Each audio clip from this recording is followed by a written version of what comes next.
At least कुठून आपलं खाणं येतंय हे विचारलं तरी पाहिजे. मुबलक प्रमाणात आपल्यासाठी खाणं अवेलेबल आहे, पण ते सेफ आहे का? मुबलक प्रमाणामध्ये लोकांना कॅन्सरसारखा आजार पण होतोय. आज तुकाराम मुंडे ज्या पद्धतीचं काम करतायत, ज्या लोकांना पकडतायत, पण त्यांना जे पकडलंय त्यांना ती शिक्षा मिळाली पाहिजे समोरासमोर. सो हे करता करता एक सरांचं एक ॲज अन ॲक्टर मी खूप मोठा फॅन आहे त्यांचा. त्यांना जर कळलं की ह्याच्यामुळे कॅन्सर होतो तर आपला शेतकरी शेती करणं सोडून देईल असं आपला शेतकरी. आज ते दूधच इतकं भेसळयुक्त आहे की आपण देवाला पण नाही सोडलेलं. इस रिपोर्ट में तो साफ लिखा है कि बच्ची की मौत कैंसर से हुई है, फिर आप इसे हत्या का मामला क्यों बना रही हैं? माय लॉर्ड, डॉक्टर विक्रांत की रिपोर्ट के अनुसार परी को कैंसर फल, सब्जियां, दूध के माध्यम से हुआ है। ये सब चीजें किसानों से खरीदी जाती हैं। किसान जो पेस्टिसाइड्स इस्तेमाल कर रहे हैं उन्हें बनाने वाली कंपनीज और कंपनीज को परमिशन देने वाली सरकार भी दोषी है। नमस्कार मित्रांनो, मी पूजा बोरकर. लोकमत फिल्मीमध्ये तुमच्या सर्वांचं स्वागत आहे. आज आपल्याबरोबर श्रेयस तळपदे आहे आणि कारण काहीतरी खास आहे, कारण की श्रेयसला मी बऱ्याच दिवसापासून स्टार किचन हा शो करूया असं म्हणतोय, पण त्याआधी तो म्हणतोय एक मिनटं थांब, त्याआधी आपण एक चर्चा करूया, ती म्हणजे जेवणावर. कारण की मला जेवणावर तू कुठून काय आणणार आहेस आणि माझ्या घरात कुठून वस्तू येतात हे मी तुला सांगतो, त्याच्यानंतर आपण तो शो करूया. राईट श्रेयस? प्रयत्न तरी तसाच चालला. येस. बरं, नेहमी विनोदी भूमिका करणारा आमचा श्रेयस चक्क या गंभीर सिच्युएशनमध्ये का आलाय? काय अशी परिस्थिती तुझ्यावर ओढवून आली आहे की तुला एवढं गंभीर व्हावं लागलंय? नाही माझ्यावर परिस्थिती मी म्हणजे देवाकडे प्रार्थना करेन की अशी परिस्थिती कोणावरही ओढवू नये. पण मुद्दा तसा होता, सब्जेक्ट तसा होता आणि ॲज अन ॲक्टर तू आत्ता म्हणाली त्याप्रमाणे की ठीक आहे, कॉमेडीज तुम्ही करता ज्या आहेत, ज्या पुढेही येणार आहेत, पण त्यात एक अशी फिल्म, एक असा विषय, एक असा रोल येतो की जो तुम्हाला कुठेतरी थोडंसं हलवून टाकतो, यु नो, आणि तुम्हाला असं वाटतं की हे करणं गरजेचं आहे आणि याच्यावरती आपण as an individual, as a citizen आम्ही कसं एक्सप्रेस होणार, तर आम्ही आमच्या माध्यमातून एक्सप्रेस होणार. डेफिनेटली. सो आम्हाला जे मांडायचं होतं ती जेव्हा गोष्ट ऐकली तेव्हा इतकं भयानक ते सगळं समोर आलं की असं वाटलं ॲटलिस्ट ह्याच्यावर बोललं गेलं पाहिजे, ॲटलिस्ट ह्याच्यावर विचार तरी केला गेला पाहिजे. आणि म्हणजे ते इतकं साधं राहिलेलं नाही आहे की आता आपण त्यांना काहीतरी मागवूया आणि खाऊया. आज जरी आपण तसं म्हणत असलो तरी आज जर का त्या गोष्टीवर आपण थोडाफार विचार नाही केला तर उद्या काय खायचं, काय मागवायचं आणि खरंच हे आलेलं खायचं का, हे म्हणजे विचार केल्याशिवाय आपण राहणार नाही. सो तशी परिस्थिती येऊ नये म्हणून कुठेतरी आज आपण ती सुरुवात केली पाहिजे. आणि म्हणून हे जे गंभीर तुम्हाला रूप दिसतंय ते त्यासाठीच आहे की आपण गांभीर्याने या गोष्टीचा विचार करावा. बरं, सिनेमा आणि सिनेमाचं हे पूर्ण रिलीजिंग आणि तुकाराम मुंडे यांचं पूर्ण ही प्रोसेस एकाच वेळेला आलेली आहे. आणि खरंच ही गंभीर गोष्ट आहे.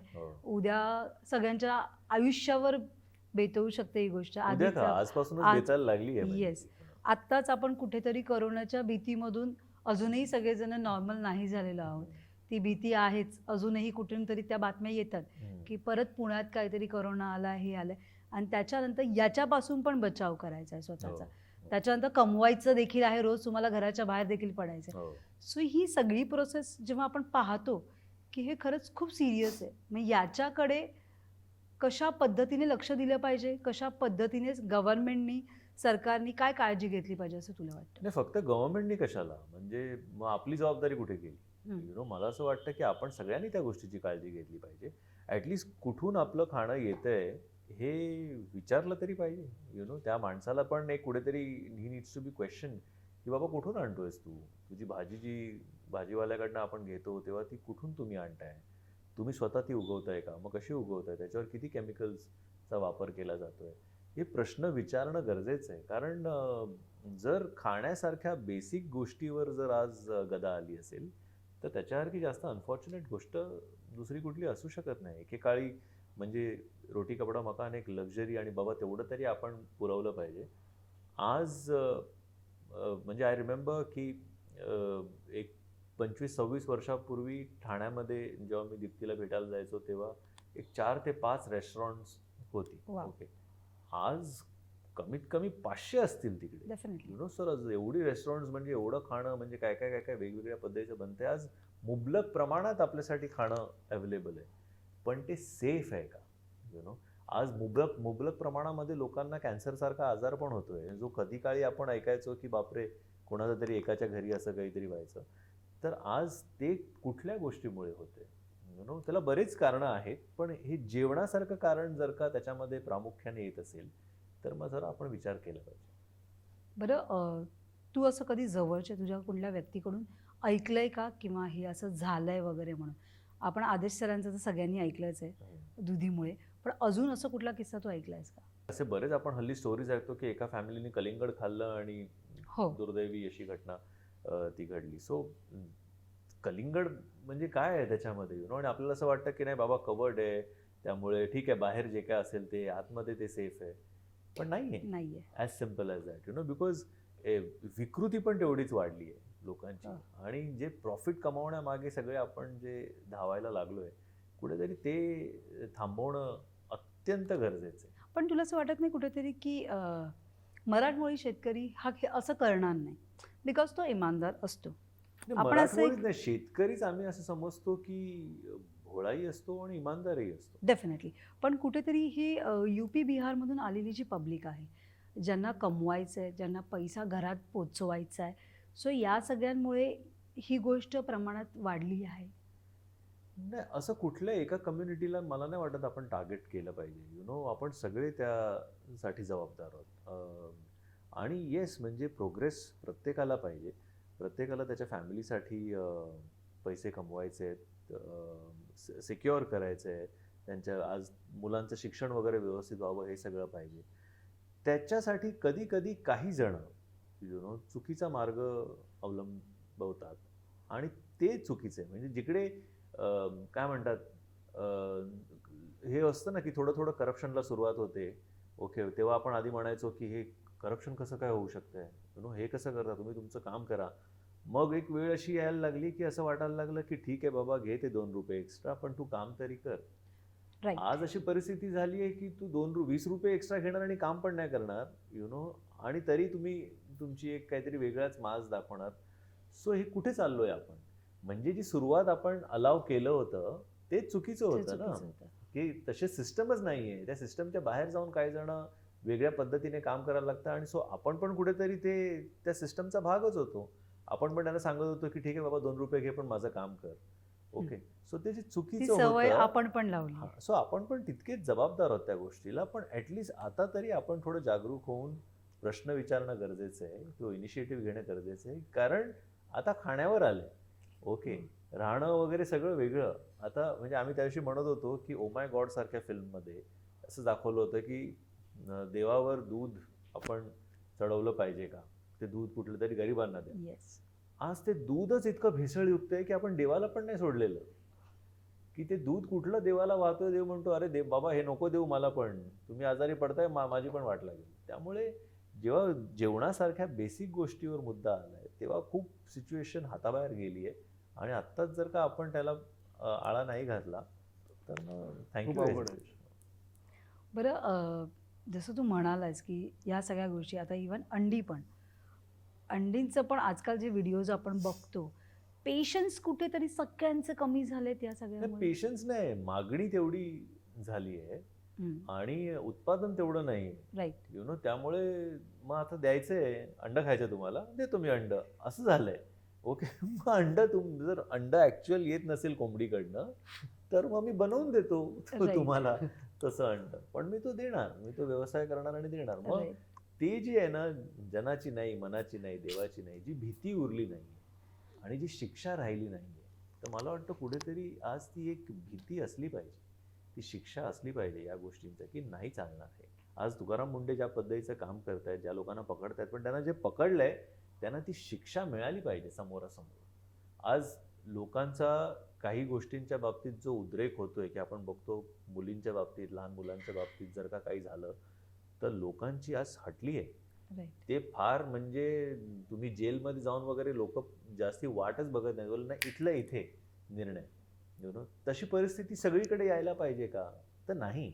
कुठेतरी जस्टिस जे ज्युडिशियल आपलं ऑर्डर आहे, कोर्ट्स आहेत, ओके, ते सुद्धा प्रेशराइज्ड आहे, पण ती शिक्षा होणं खूप गरजेचं आहे अशा कामांसाठी.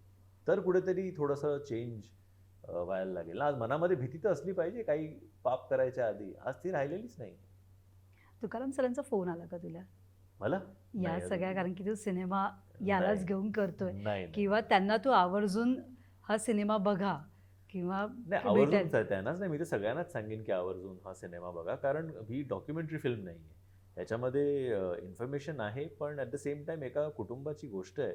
आणि ती गोष्ट मला वाटतं प्रत्येकजण रिलेट करेल अशी आहे की आज या फिल्ममध्ये ही गोष्ट घडते, उद्या बऱ्याच जणांच्या फॅमिलीमध्ये ही गोष्ट घडली आहे, Right. उद्या आपल्याबरोबर पण अशी घडू नये म्हणून आपल्याला काय केलं पाहिजे हे आपण आत्ताच विचार केला पाहिजे.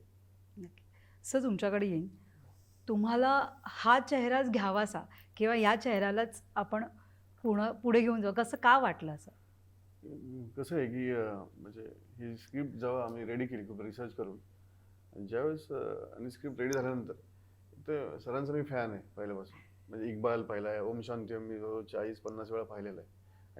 आणि मी पण ॲज अन डिरेक्टर आणि ॲज अन ॲक्टर स्ट्रगल करत असताना, तर मी सरांचा जो एक चुटकी की सिंदूर जो शाहरुख खान सरांचा जो होतो अक्का, तो ऑडिशनसाठी द्यायचो किंवा ते करायचो, किंवा मी त्याच्यावर डिरेक्ट करून हे करू, बाबा काय करता आलं पाहिजे, अजून मी काय त्याच्यावर करू. सो हे करता करता एक सरांचं एक ॲज अन ॲक्टर मी खूप मोठा फॅन आहे त्यांचा. म्हणजे आणि सो माझ्या स्क्रिप्टला ज्यांचा मी फॅन आहे, जसं काजलची आणि श्रेयची, माझ्या स्क्रिप्टला तेच लोक बरोबर फिट झाले. आणि ते लोकांनी, आणि सगळ्यात महत्त्वाचं चॅलेंज असं होतं की फर्स्ट फिल्म असल्यामुळे हे लोक भरोसा करतील का नाही.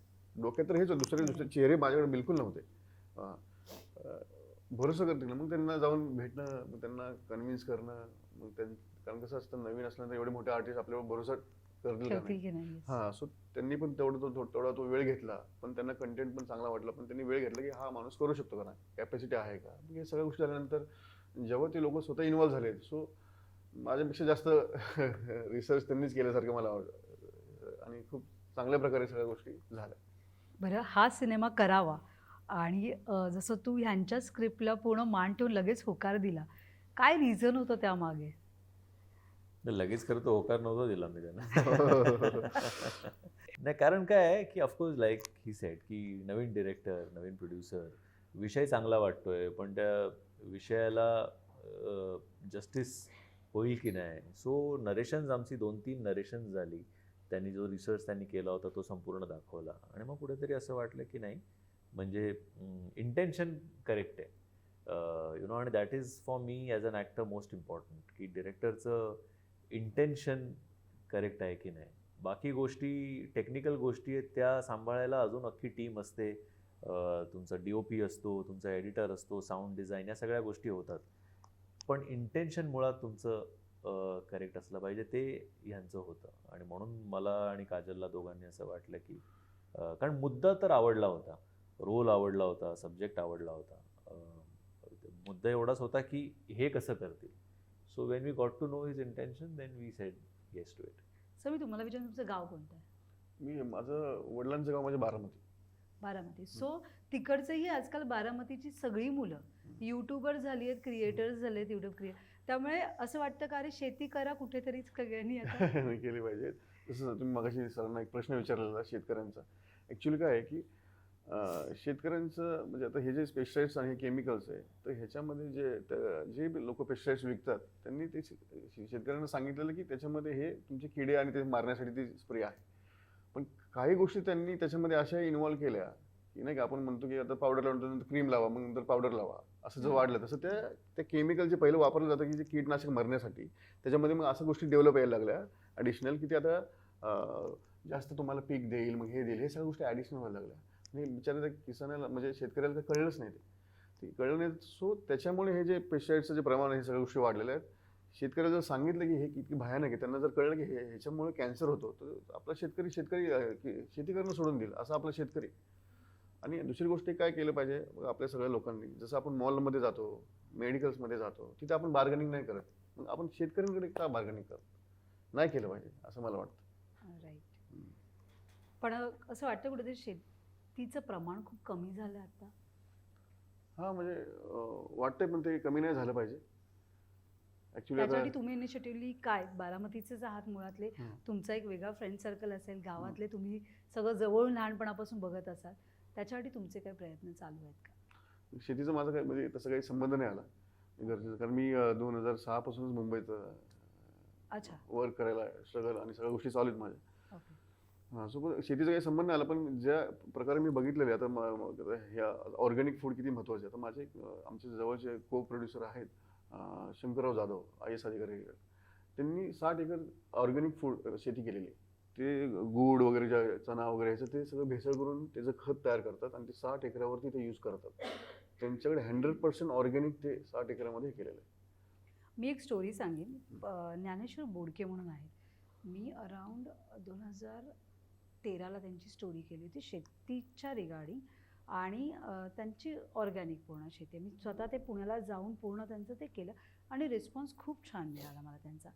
पण त्यांचं ऑफ द कॅमेरा मला एक म्हणणं होतं की मी ऑर्गॅनिक शेती करायला तयार आहे, माझा मुलगा करतोय, आम्ही पूर्ण अभ्यास करून ते सगळी प्रोसेस करतोय, मागण्याही वाढल्या, पण आता मला मजूर मिळत नाही आहेत. ते आपल्या देशामध्ये जिथे पॉप्युलेशन एवढं आहे येस, तिकडे आज काम करायला माणसं मिळत नाहीत. हे तितकंच खरं आहे. ऑल्सो म्हणजे गोष्टी बदलायला लागल्या आहेत. जे आधी शेती करायचे त्यांना असं म्हणजे वाटायला लागलं ऑब्व्हियसली की आपण शिक्षण करून अजून थोडंसं लाईफस्टाईल आपलं चेंज करता येईल, बेटर करता येईल. त्यामुळे शेती नको, शेती राहू दे. त्यामुळे ते नेक्स्ट जनरेशन जे आहे ते थोडं म्हणजे दुसऱ्या पद्धतीच्या शिक्षणाकडे त्यांचा कल कल जास्त जास्त. होऊ लागलाय. पण मला असं वाटतं की थिंग्स विल चेंज, कारण फेज असतो प्रत्येक गोष्टीचा. जेव्हा त्यांना हे दिसेल की नाही आज शेतीमध्ये आपण जर का व्यवस्थित केलं तर त्याच्यामधनं आपल्याला तेवढाच जास्त फायदा आहे, हे जेव्हा त्यांना शेतीमध्ये प्रचंड फायदा आहे. करेक्ट. म्हणजे आज कारण Actually. जर एवढं पॉप्युलेशन आहे आणि एवढ्या जणांना जर का आज वेगवेगळ्या पद्धतीचं खाणं हवं आहे किंवा आपण काही एक्सपोर्ट करतोय गोष्टी ज्या ॲग्रिकल्चरल गोष्टी आहेत, सो एवढा स्कोप आहे. हे परत जेव्हा लक्षात येईल तेव्हा गोष्टी ऑटोमॅटिकली चेंज व्हायला लागतील आणि तो बदलाव सुरू झाला आहे. आज मी अशाही काही यंगस्टर्सना भेटलो जे म्हणाले की नाही आम्हाला बाकी काही करायचं नाही, आम्हाला आमची शेती आहे ती आम्हाला शेती करायचं आहे, त्याच्यामध्ये काय आपण चांगलं करू शकतो ते आम्हाला करायचा प्रयत्न करायचा आहे. सो तो चेंज परत सुरू झाला आहे. हळूहळू गोष्टी परत बदलतील. तुला शेती, तू लहानपणापासून कधी शेतात वावरला आहे? कधी मुलीला आता या सिनेमाच्या निमित्ताने किंवा थोडीशी अटॅचमेंट वाढली पाहिजे या सगळ्या गोष्टींची, तुझा कधी असा एक्सपिरियन्स पर्सनली आला आहे? माझा आम्ही बेसिक मुंबईचे, राईट. त्यामुळे तसं शेतजमीन वगैरे किंवा गाव आम्हाला गावच नाही, आम्ही मुंबईचेच. त्यामुळे लहानपणापासून गावी जायचं खूप फॅसिनेशन मला असायचं, कारण माझे सगळे मित्र वेकेशनमध्ये गावी जायचे. गावी जायचं. सो मग मी माझ्या काही मित्रांबरोबर त्यांच्या गावी गेलो आहे, मालवणला वगैरे. पण आज जेव्हा मी काही छोट्या शेतजमिनी घेतल्या आहेत, सो तिथे तिथलीच काही माणसं आहेत जी मग आंबे म्हणा, काजू म्हणा, भात शेती म्हणा, हे सगळं तिकडे होत असतं आणि तिकडनं मग थोडं थोडं प्रोड्यूस आमच्या घरी पण येतं. आंबे तर अर्थात त्याला अजून वेळ लागेल, कारण असंच होतं की आंब्याची हल्ली तर काही कलमं येतात. म्हणजे आधी असं नाही की तो बाठा लावला आणि मग ते झाड आलं. कलमं येतात. मग असं आम्हाला सुरुवातीला सांगितलं की 2-3 वर्षामध्ये आंबे यायला लागतील. मग मी जरा त्याच्याबद्दल अजून थोडं विचारलं की एवढं 2-3 वर्षामध्ये कसं? तर नाही हल्ली आपण ते केमिकल्स वगैरे असे आलेत की ज्याच्यामुळे होतं. तर मी म्हटलं जर का हे आपण अवॉइड केलं तर किती वेळ लागेल? तर म्हटलं मग 6-1 वर्ष लागू शकतात. ओके. मग म्हटलं ठीक आहे, लागू दे 6 वर्ष. मला काय म्हणजे माझ्याच शेतातला आता आंबा खाईन तरच आंबा खाईन असं काय गरजेचं नाही आहे. पण जो खाईन तो चांगला खाईन. सो मी म्हटलं की नको ते फार केमिकल्स वगैरे. आपण ते कीटकांसाठी वगैरे काय काय म्हटलं तुम्ही प्रयत्न करा की नॅचरली काय करू शकता तर, आणि किती त्याचा कमीत कमी वापर आपण करू शकतो. सो नाव आमच्या शेतावर बेसिक म्हणजे फक्त जेवढा आहे तो वापर करून बाकी खत बीज जे आहे ते तिथल्या इथे ते प्रिपेअर करतात, ते टाकतात. आणि सो आंबा अजून आला नाही आहे, अजून 1-2 वर्ष लागतील, पण मला काही घाई नाही. नक्कीच. बरं, काजल या सिनेमात आहे. काजलच का श्रेयसच्या समोर हा चेहराच का काजलचा? ऍक्च्युली काय आहे की मी काजल मॅमचं मी साऊथ फिल्म पाहतो मी Yes. खूप पूर्वीपासून आणि त्यांचा खूप मोठा फॅन आहे मी. आणि आता एक फॅन एक ती वेगळी गोष्ट आहे की पण जेव्हा माझी स्क्रिप्ट हे झाली तर माझ्या चेहरा त्यांचा समोर आला. असं नाही की ते कॅरेक्टर की बाबा एक ह्या एजचं कॅरेक्टर पाहिजे आणि ह्या स्क्रिप्टला जे डिमांड करतंय. सो त्यांचा चेहरा माझ्यासमोर आला, पण फक्त एक असं होतं की बाबा आता त्यांच्याशी कॉन्टॅक्ट कसं करायचं. सो प्रयत्न केला त्यांना कन्व्हिन्स केलं, त्यांना सांगितलं काय कशी फिल्म आहे. त्यांनी बी 2-3 म्हणजे जसं सरांनी जसं सुरुवातीला 2-3 वेळा त्यांनी सेटिंग झालं त्यांच्याबरोबर, मग त्या जाऊन जसं ते होकार झाला असं आहे. बरं श्रेयस, तुझं आणि तिचं बॉन्डिंग कसं होतं आणि किती धमाल मस्ती सेटवर, कारण गंभीर विषय होता, हो. ऑलरेडी गंभीर विषय, त्याच्यामध्ये थोडंसं तरी माइंड रिलॅक्सेशनसाठी काय तुम्ही दोघं करायचं, थोडंसं फ्री माइंड होण्यासाठी? बेसिकली ॲक्च्युली गप्पा जास्त खाण्यावरतीच असायच्या, कारण ती पण मुंबईची आहे, मी मुंबईचा, त्यामुळे तिचं शिक्षण साऊथ मुंबईला जास्त झालं आहे, माझं सबब्समध्ये जास्त झालं आहे. त्यामुळे एक खाण्यापिण्याच्या ठिकाणांवरनं बरंच आमचं चालायचं की अरे तिकडे साऊथ मुंबईला असलं तर काय झालं, आमच्या सबब्समध्ये पण बघ काय वडापाव मिळतो आमच्या कॉलेजच्या बाहेर वगैरे वगैरे. सो मुळात त्या सगळ्या गोष्टींवर आणि जनरल काही गमती जमती चालू असायच्या. पण मला असं वाटतं की खूप चिल्ड आउट आहे ती पण, अजिबात असं काही टँट्रम्स किंवा ॲटिट्यूड वगैरे असं काही नाही. तिच्या काही गोष्टी तिच्या एकदम क्लिअर आहेत. कामाच्या बाबतीत तिला कुठेही काही कॉम्प्रोमाइज केलेलं आवडत नाही, मलाही ते आवडत नाही. त्यामुळे जेव्हा आमचे सीन्स असायचे, लाईक यू सेड की विषय खूप गंभीर आहे, त्यामुळे सीन्स असायचे तेव्हा ते खूप गंभीर असायचे, पण त्याच्या व्यतिरिक्त थोडंसं तुम्हाला विरंगुळा काहीतरी पाहिजे. सो या गप्पा गोष्टी वेगवेगळ्या. आणि तिचा मुलगाही आता मला वाटतं 4-4.5 वर्षाचा आहे, माझी मुलगी 8 वर्षाची आहे. त्यामुळे जास्ती गोष्टी आमच्या मुलांच्या अराउंड जास्त असायच्या की काय सवयी आणि कशा गोष्टी 2 वर्षात किती बदलतात, 3 वर्षात किती बदलतात वगैरे. सो ते विषय आमचे जरा जास्त असायचे की काय कुठले क्लासेस लावलेत, काय काय केलंय, करेक्ट करेक्ट काय करेक्ट गेम्स काय आहेत, आता काय कशावर? बोलायला लागली आहे आणि काय शिकवायला लागली आहे आता, तर त्यामुळे आणि खाण्यापिण्यावरनं खाण्यापिण्यावरनं असं परत बरं, चालू. तुझ्या मुलीची फेवरेट डिश काय, काय खाते ती सगळ्यात जास्त? तिला तिला चिली चिकन खूप आवडतं तिला. त्यामुळे पण तेही आता म्हणजे कसं आहे, तुम्ही एखाद वेळेला काहीतरी बाहेर जाता खाता मग ते आवडतं, पण ते सारखं सारखं होऊ नाही शकत. सो आमचे काही आम्ही तिच्या बाबतीत असे रूल्स केले आहेत की बर्गर वगैरे असं काही असेल तर ते महिन्यातनं एकदा ठीक आहे, हे असं सारखं नाही. म्हणजे आज पण गेलो उद्या पण गेलो असं चालणार नाही, किंवा पिझ्झा वगैरे असं काय असेल. So once a month is fine. Fine. So ती कालच मला सांगत होती की डॅडा I am waiting for August 5 नाव. म्हटलं की August 5ला काय आहे, तर माझा बर्गर डे आहे. Oh God. कारण जुलै 5ला तिचं खाल्लंय. मी सांगितलं आता direct next month. Next. So she is waiting. Veg मध्ये काय सगळ्यात जास्त खाते ती? व्हेजमध्ये तर काय ना बेसिकली तिला काय मला काय, तिची आई काही गोष्टींचं कंपल्शन असतं, नो नॉनसेन्स Excuses. आणि नो एक्सक्युजेस. त्यामुळे भाज्या आयडियली म्हणजे कडधान्य असो किंवा पालेभाज्या असो खाते ती सगळ्या? खायलाच पाहिजे, प्रश्नच नाही. अच्छा. हां, त्याच्या बाबतीत काही म्हणजे लाड चालणार नाही. पण काही रिश्वत वगैरे की बाबा हे खाल्लं तर तुला हे मिळेल नाही किंवा नाही, आम्ही असं करू? नाही नाही, असं काहीही नाही. ओके, हे जे म्हणजे हे खाल्लं तर हे होईल, नाही, हे खाल्लंच पाहिजे. याच्यावर हेच आहे खायला आणि हेच खाल्लं पाहिजे, सिम्पल एज दॅट. त्यामुळे ठीक आहे, तुझ्या आवडीचं. तिला वरण खूप आवडतं, गोडं वरण आपलं. सो ते आणि भात तिला खायला खूप आवडतं. पण ॲट द सेम टाईम ज्या भाज्या आहेत त्या खाल्ल्याच पाहिजे. बरं, तू ज्या एरियामध्ये राहतो त्या एरियामध्ये सगळ्यात तुझं आवडतं ठिकाण कोणतं खाण्याचं, जिथे तू म्हणतोस की सेफ पण आहे आणि मला आवडतं ही सी आता सेफचं ना तर फारच काय म्हणतात सब्जेक्टिव्ह आहे ते. ओके, त्यामुळे त्याच्याबद्दल आपण न बोललेलंच बेटर आहे. पण त्यातल्या त्यात एक ठिकाण आहे जिकडे मला जाऊन खायला आवडतं, ते म्हणजे एक मेनलँड चायना म्हणून आहे आमच्या इथे. आणि आज गेली अनेक वर्ष ते आहे आणि आम्ही तिथे जातो. आणि again it is about comfort. त्यामुळे आज ऑलमोस्ट 22 वर्ष आम्ही तिकडे जाऊन खातोय मेनलँड चायनामध्ये. आणि शूटिंग बेसिकली कुठे झालं? शूटिंग याचं कोल्हापूर, भोर, पुणे, अलिबाग, पनवेल, मुंबईमध्ये बऱ्याच ठिकाणी.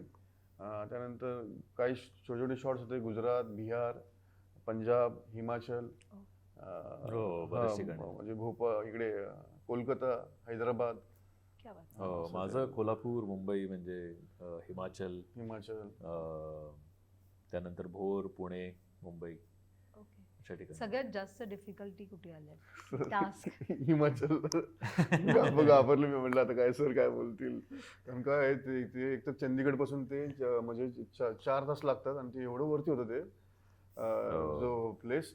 आणि म्हणजे चौल- मी चौल गेलो नावाचं तिथे, गाव. रेकी वगैरे आमचे झालेली तिथे. आणि नेमकं काय आलं आमचं, आता सर मला म्हणत यार तिथे नको करू असं तसं.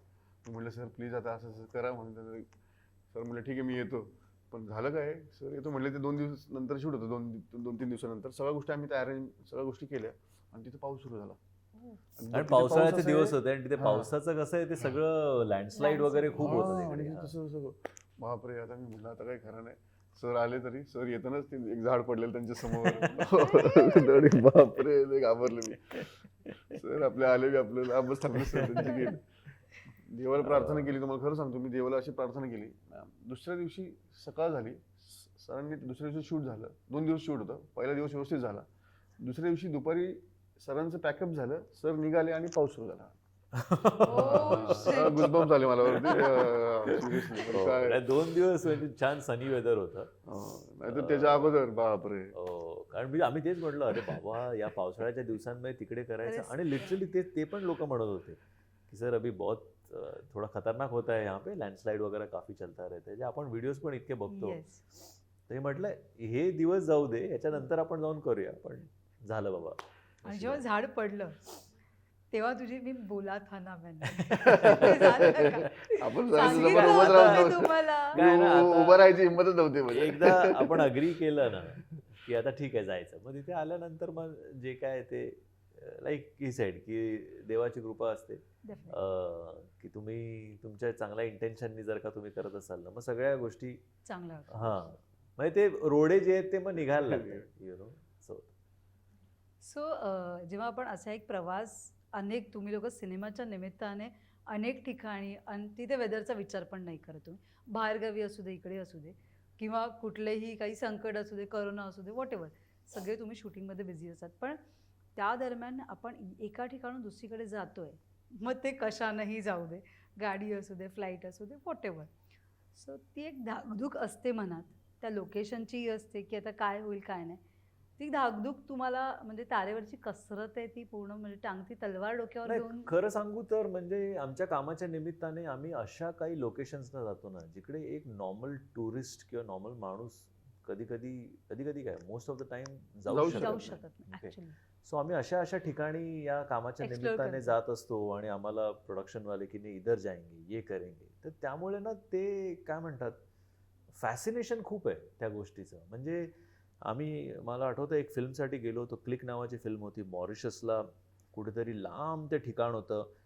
आणि एक तो शॉट तुम्ही फिल्ममध्ये पण बघाल की असं एक छोटंसं टेकडीसारखं आहे आणि मग तो समुद्र आहे आणि मग त्या टेकडीच्या खालती अशी एक छोटीशी गुहा तयार झाली आहे. ओके, तर तिकडे भरतीच्या वेळेला पाणी येतं, ओहोटीच्या वेळेला ती रिकामी असते. तर आम्ही त्या गुहेमध्ये जाऊन तिथे ते शॉर्ट्स घेतलेत, माझे आणि स्नेहा उल्लालचे, माझे आणि सदाचे असे शॉर्ट्स घेतलेत. असं पण झालंय की त्या एका म्हणजे त्या खडकावर आम्ही उभे आहोत. ओके, आणि समुद्र आहे सगळा आणि समुद्राच्या लाटा येत होत्या. तर त्या लिटरली मी असा पाठमोरा समुद्राला उभा आहे आणि ती सदा अशी चालत येते माझ्याकडे आणि तिच्या डोळ्यात मी असं बघितलं की ती माझ्याकडे येते, रोमॅन्टिकली चालत येते आणि सडनली तिचे डोळे असे मोठे झाले आणि ती मागच्या मागे गायब. मी मागे वळलो तर धमकन पाणी माझ्या, ती लाट एवढी मोठी होती की ती आली आणि प्रोडक्शनवाले आले, इमिडिएटली मला तिकडनं बाहेर घेतलं. तर रिस्की पण आहे, पण मला वाटतं एक फॅसिनेटिंग आहे त्या गोष्टी. त्यामुळे आम्ही म्हणजे जेव्हा जीवावर होईल ना ते आहे, पण त्यावेळेला तो विचार नसतो. नाही. यु नो, त्यावेळेला तुम्ही तो शॉट मिळाला पाहिजे. यु नो, बरं, तो काही मिनिटांचा सेकंदाचा shot. सेकंदांचा असतो, पण तो शॉट मिळाला पाहिजे. कारण काय ना, ऑडियन्सला आपण अजून काय देऊ शकू, अजून काय दाखवू शकू की ज्यांनी बघून त्यांना असा मजा आली असं वाटेल. So I think that is तो थॉट जास्त प्रिडॉमिनंट असतो डोक्यामध्ये बाकी या गोष्टींपेक्षा. सो नाही, मला म्हणजे खरं सांगू तर मला आवडतं अशा वेगवेगळ्या ठिकाणी जाऊन शूट करणं. ते एक वेगळंच फॅसिनेशन आहे. प्रेक्षकांना वाटतं, पण कलाकार म्हटलं की काय मज्जानी लाईफ हा. नाही, ही मज्जानी लाईफच आहे खरं पण ती विचाराल तर. किती तारेवरची कसरत आहे, ती किती टांगती तलवार आहे, किती गोष्टींना फेस करावं लागतं. आणि बरं जसं तू म्हणालास की तू हिमाचलला गेलेलास, त्या मुमेंटला तिथे काय तुझे खाण्यापिण्याचे चोचले नसतात. तिथे जे आहे, जे मिळतंय, जे अवेलेबल आहे तेच खायचंय. पण बाकी खरं सांगू तर काहीच हा नाही. विचार पण डोक्यात येत नाही. हा हो. विचार पण डोक्यात येत नाही त्यावेळेला की आपल्याला हे मिळणार नाहीये, हे मिळणार नाहीये वगैरे वगैरे. हो तिकडे हो. सरांचं असं काय हेच नव्हतं. नाही, कोणाच्याच मला असं हं. वाटतं की कुठल्याही युनिट मेंबरचं असं हं. डोक्यात तो विचारही नसतो की इथे हे खायला का नाहीये वगैरे वगैरे. कारण तेच म्हणते, कारण की प्रेक्षकांना असं वाटतं जेव्हा आपण मोठ्या पडद्यावर सिनेमा बघतो, अरे शेअर्स म्हणजे किंवा हे म्हणजे मजा आहे, मस्त लावीचे ॲक्टर आहेत, कलाकार आहेत. पण खरं त्यांच्या मागची जी मेहनत असते, एका शॉटच्या मागची जी मेहनत आहे, जसं तू आता सांगितलं, तो काही मिनिटांचा शॉट होता, पण त्या मागची जी कसरत होती तुमच्या सगळ्यांची. एक्झॅक्टली की ते तिथपर्यंत जाणं, अख्ख्या जाणं. युनिटला घेऊन जाणं, मग तिथे खायला काय तुम्हाला ते टिफिन्स आम्ही किंवा पॅक्ड जे फूड घेऊन कॅरी जातो, असतं, येस. ते थंड झालेलं तसंच ते खायचं. पण तो विचारही नसतो, म्हणजे तो खाण्यापिण्याचा विचारही नसतो. विचार हाच असतो की जे शॉट. शॉट मिळाला की Shot. नाही आपल्याला, यु नो. आणि तो जेव्हा मिळतो तेव्हा मग वेगळाच आनंद असतो. नक्कीच. पण या सिनेमाच्या निमित्ताने आपली भेट झाली आहे. माझी अशी इच्छा आहे की आता पुढे जाऊन तुकाराम सर आणि तू असे दोघंही एकत्र एका खुर्चीवर बसून की प्लीज सरकारला किंवा सर्वसामान्य लोकांना, शेतकरी असू दे किंवा मग ते कुठल्याही सगळीच माणसं, की बाबा आता तरी जागे व्हा आणि हो. या सगळ्यांपासून लांब राहा, सुरक्षित राहा. आणि जे भेसळ करतात त्यांनाही की बाबा आता करू नका, Yeah. आम्हाला थोडंसं द्या, जेवढं पाहिजे तेवढा रेट लावा, पण व्यवस्थित द्या. व्यवस्थित द्या. खरं आहे. खरं नाही, म्हणजे मुंडे सर तर खूपच मोठे आहेत. पण सगळ्यांचं आमचं म्हणणं एवढंच आहे की जे आपण खातोय ते लाईक यू सेड की भले थोडं द्या, पण जे द्याल ते चांगलं द्या. नक्कीच. तुझी अशी इच्छा आहे या निमित्ताने तुकाराम सर आणि तुझी भेट व्हावी? ऑफकोर्स, म्हणजे आज ज्या पद्धतीचं ते काम करतायत, you know, he is a hero. आणि हिरोला भेटायला कोणाला नाही आवडत. सो यु नो, भेट नाही झाली तरी आमच्या सगळ्यांच्या शुभेच्छा त्यांच्याबरोबर आहेत. आणि त्यांना हेच सांगायचं आहे की मे the force B with you. तुम्ही ज्या पद्धतीचं काम करताय आम्ही सगळे तुमच्याबरोबर तुमच्यासोबत आहोत. यु नो, सो भेट हो अथवा झाली तर खूप उत्तम, पण नाही झाली तरी मला वाटतं आमच्या सदिच्छा नेहमी त्यांच्याबरोबर आहेत. नक्की. सो जाता आता प्रेक्षकांनी हा सिनेमा बघायला पैसे खर्च करून का यावं? काय मॅम, तुम्ही असाल, मी असाल, सगळे आपण मेहनत कशासाठी करतो, कष्ट जे कशासाठी कष्ट, करतो right. की आपल्या फॅमिलीला अन्न, वस्त्र, निवारा ह्या 3 गोष्टी व्यवस्थित द्या. मला एक सांगा, जर तुमच्या फॅमिलीच्या सकाळी तुम्ही नाश्ता करताय, दुपारचं जेवण, रात्रीच्या जेवणामध्ये जर विष असेल तर काय? परंतु ही फिल्म बघितल्यानंतर प्रेक्षक नॉर्मली बाहेर नाही पडणार. ही फिल्म बघितल्यानंतर तुम्ही असाल, कुणी असेल, प्रत्येक भारतातलं पब्लिक जी काही माणसं आहेत त्या रात्री ते झोपणार नाही. त्या रात्री ते झोपताना हा एक विचार करतील की आपल्या दुसऱ्या दिवशी आपल्या फॅमिलीला काय खायला घातलं पाहिजे, आपल्या फॅमिलीची किती काळजी घेतली पाहिजे, फूड बिड. आपण तर एवढी मेहनत करतोय, पण आपण मेहनत करून त्यांच्यापर्यंत व्यवस्थित जेवण पोहोचत नाही हे तुम्हाला याच्यातून कळेल. आणि काय केलं पाहिजे आपल्या फॅमिलीला चांगलं राहण्यासाठी, किंवा आपल्या कुठल्या फॅमिलीमध्ये कुठल्या मेंबरला कॅन्सर नाही झाला पाहिजे ह्यासाठी काय केलं पाहिजे, ह्या गोष्टी तुम्हाला बघा. नक्की. Thank you so much and all the best Thank या सिनेमासाठी. Thank you so much. Thank you. Thank you. Thank you.